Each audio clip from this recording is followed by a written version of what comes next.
Hey BookTube, it's Jackie. How's it going? If you're new to me and this is the first time you're seeing this face, hello, what's up? My name's Jackie. I sit on my floor and I talk about books. So I hope that's why you're here, because that's what's going to be happening. If you're not new to me, thank you for always tuning in. The continued support, I really do appreciate it. So today for you, I have my weekly wrap up. This is week 10 from March 8th through March 14th. I know it's coming to you late. I'm fully aware of that. It's just a thing now. We're just going to accept it. We're just going to accept it and move on, okay? We're just going to accept it. But that week I did not read a lot, but what I did read was 4 stars. So I definitely wanted to talk about it. So without further ado, grab yourself a drink, have yourself a seat, and let's get talking some books. Okay, yes, you heard me right, a 4-star read.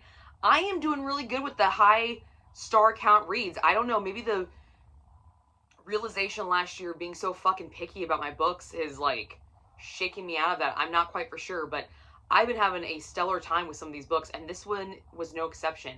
This is Between a Rock and a Hard Place by Aaron Ralston. Okay, if the name Aaron Ralston rings a bell, that is because this is a true story. This is Aaron Ralston's story of literally being stuck between a rock and a hard place. The title is perfect for it. This is the guy that the movie 127 Hours is based off of. This is his story. The movie is actually based off of this book. Damn near almost perfect to the letter.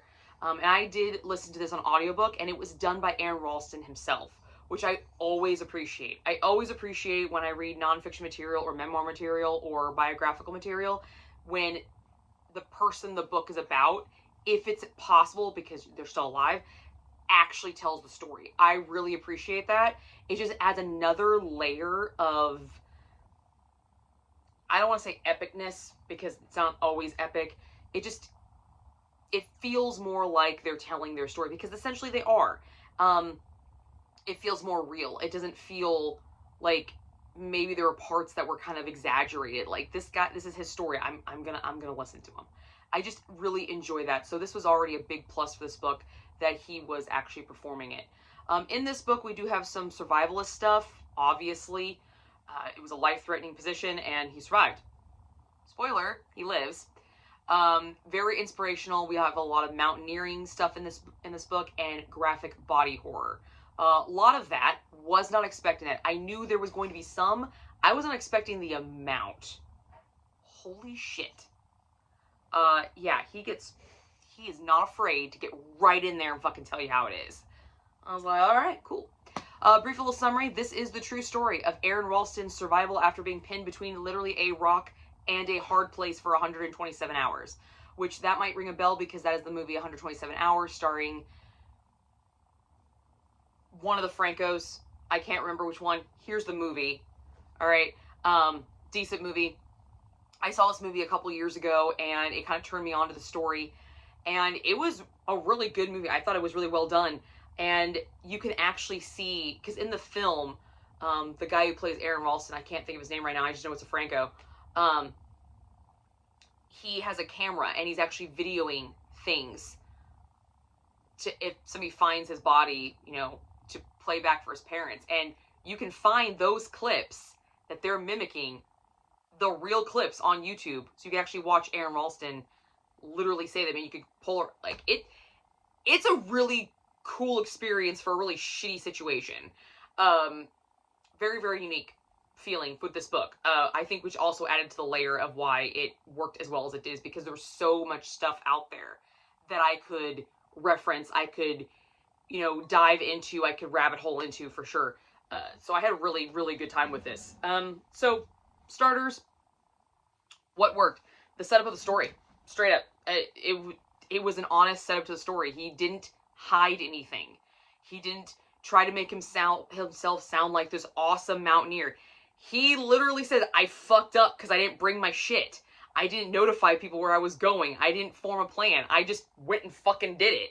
I love the fact that he set everything up and kind of how the story was told. Because, yes, he is stuck there for 127 hours.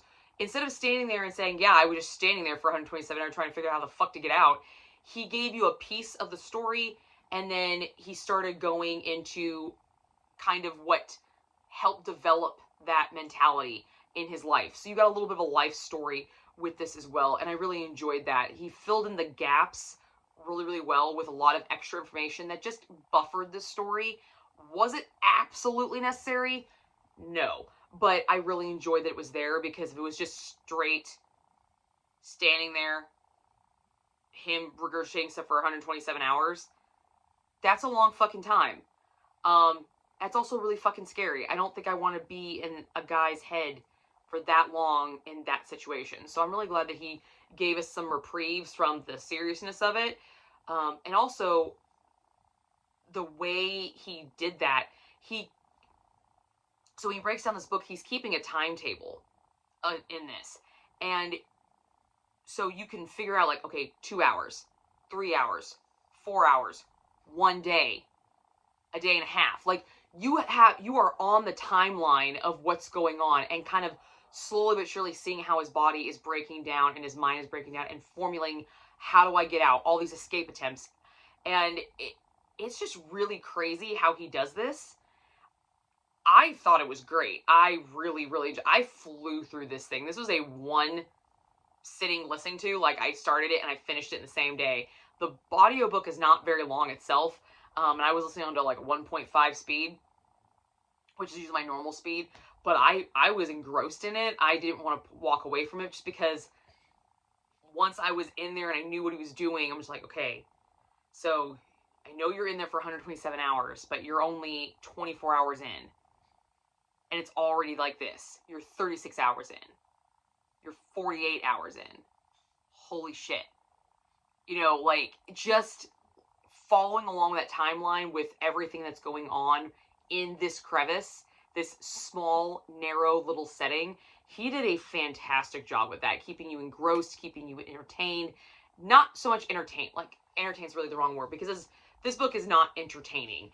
It is enlightening of what is capable from a human when they were between a rock and a hard place.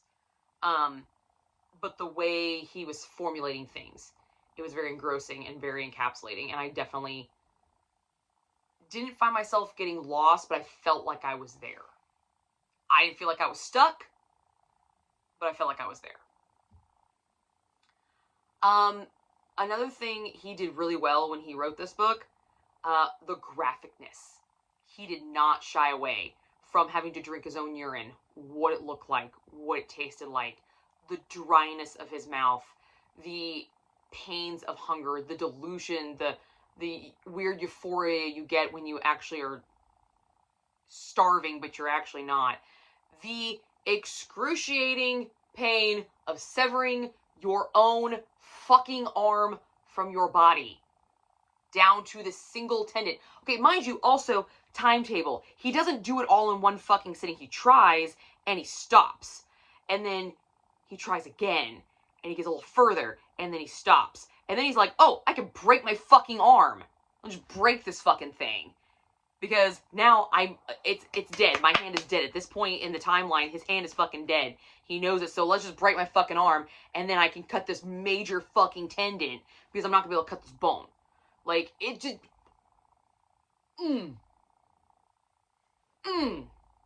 Wow. When I watched it on the film, that is one thing. Because I've seen in horror films people able to cut their own body parts off, and it's excruciating. You're cutting your own body part off. But to actually hear someone break it down moment by moment and explain the feeling of what it felt like, having a tendon compared to like a chord on a violin, and you're like plucking it and you can feel the reversion. Oh my god. He did not shy away from it, and I freaking loved it. I love that he did not hide from it, and he put it full front in your face. Everything he did. Everything. Even defecating. All of it. Just everything he had to do. He did not shy away from one human experience in this moment, or in these 127 hours. It was intense. And that's part of what makes this book so engrossing, is that he was so detailed. I can only imagine what it felt like to have to relive this. Living it is one thing, okay? your mind and mindset, it's in like survival mode. But actually sitting down and going back and thinking about everything you fucking did to the amount of detail that this man did in this book. What? No thanks. No thanks. But I'm so glad he did, because it really elevated this story. It made this real. It didn't just make it a story. This made it a graphic, visceral experience. And I loved it. I loved it. I thought it was great. I really enjoyed his honesty in this book. The range of emotions that he goes through is the fucking gambit. The gambit. Like, I mean, you can only imagine what he felt, and he felt it. Okay? Fear, elation, pain, terror, Left for Dead, just acceptance that he's going to fucking die. Like, there's a moment where he laughs. Because he's like, what else am I gonna fucking do? All these escape attempts have failed. I failed to cut my own fucking arm off. Like, how stupid do I have to be to put myself in this fucking situation? But at the same time, like, what did I actually do differently? The one that got me the most, okay? The moment that got me the most was not the graphicness of cutting his own arm off, drinking his own urine, which was gross. Dude, oh my god, I know that people have done that for survival, but goddamn. Oh. I've eaten some weird shit in my life, but if I ever have to do that, I hope it's only for survival reasons, and it's not just, I don't, if it wasn't for survival reasons, I would never fucking do it. I don't think I did. I don't think I would. No thanks. Anyway. But the moment that really got me was he was talking about the rock that fell. Okay? He was going into how long this rock had been wedged between these two caverns before he jumped on it. How many people had jumped on it? How many people had used it to propel themselves? What was so different and unique about what he did that loosened it? This constant, it was there for so long, and everything just fell into place for this one thing to happen. And then it happened that he got pinned, and he went through this whole spiel about this rock and how long it had been there and everything that led up to that moment. Waking up that morning, not leaving a note, all these little things that just, if one thing had been different, one microscopic thing had been different, this whole story would have a different ending. It was just, I had to stop the book at that point. I finished this in one sitting, but I paused it after that because the scope that he was talking about, I mean, it really got you thinking. This is where a lot of the inspirational stuff came, is when he was like in his thoughts and in his feels stuck. Because what else are you gonna fucking do? Seriously, what else are you gonna do? But some of the things that he was thinking about, I found myself completely agreeing with him.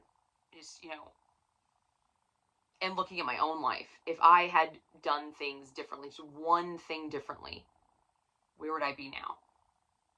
If I had not major life choices, I'm not talking about those, I'm talking about like little details, because that's what he was referencing to. All these little details had to add up to make this one moment happen. And it's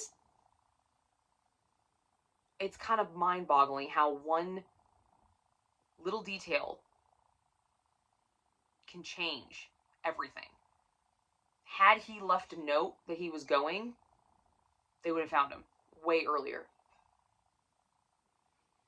Had he not been a decent employee that people noticed was missing, his boss wouldn't have called.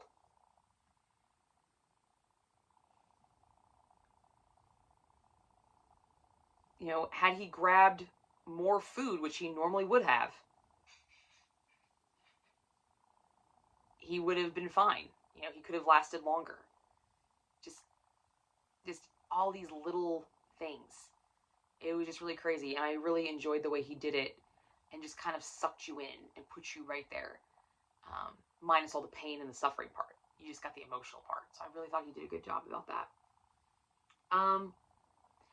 The only thing I really had a problem with this book was, well, there's two things, but they kind of go hand in hand, is after he escaped and he got out on his own and he got away and got medical attention, there is a brief, there's a little bit left of the book, and it starts talking about kind of his recovery.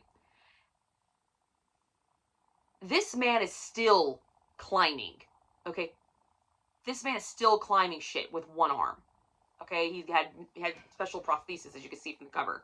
He's still climbing, and he's still doing his thing, which, props, dude. Fucking baller. That's amazing. And, you know,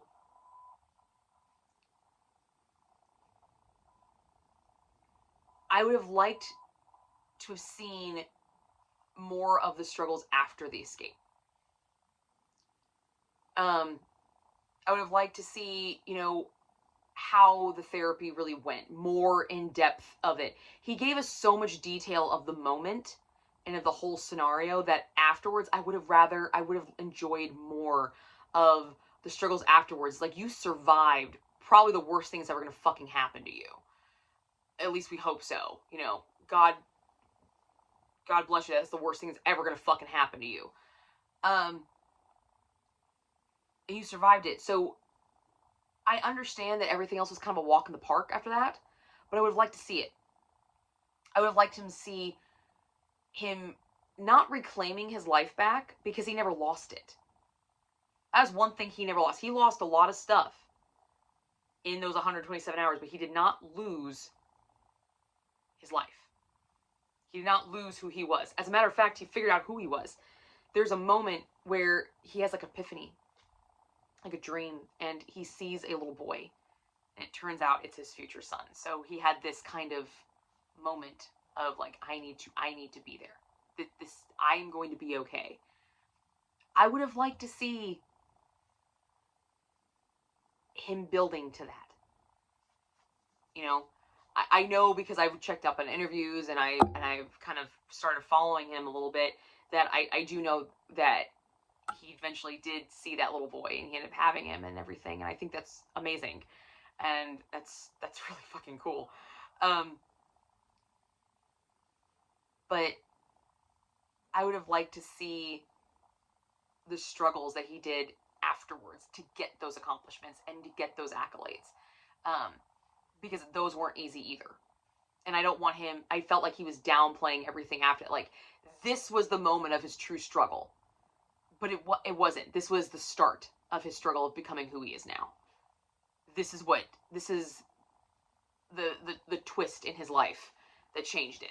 And I would have liked to see more credit given to the struggle afterwards, because I don't think, maybe it wasn't as hard, but it's still as valuable, and I didn't want him downplaying that. And I felt like the end of the book did. So that was my only issue with the book, is I wanted more of the after than I got. This book is about his survival in this 127 hours, but I would have liked to see more of his survival afterwards, because just because he got out doesn't mean his struggle was completely done yet. He was just now stuck between a different rock and a hard place, the same rock and a hard place that most of us are accustomed to, not the physical rock and a hard place, just the metaphorical one. And I would have really liked to see that struggle a little bit, because I know he can make it through. He made it through this, he can make it through that. So, but this thing was awesome. I had a really good time with this. I'm glad I picked this one up. 4 stars. If you have seen the 127 hour movie and you enjoyed it, read the book. It is far better, but it is really, really close. They do take there are some liberties in this movie. There are some, but not many. But yeah, the book is great, and I had a great time with this. Kind of makes me want to go climb a mountain, but it makes me really careful not to get stuck. But yeah, at least if I ever get stuck, I know how to survive for 127 hours at least. I don't want to do it. I don't want to do it. Okay? Yeah. I'll leave that to Aaron. But that's what I got for you guys for week 10. Like I said, I didn't read a lot, but what I did read was really fucking cool. So that's what I got, and I will see you guys all soon with another video.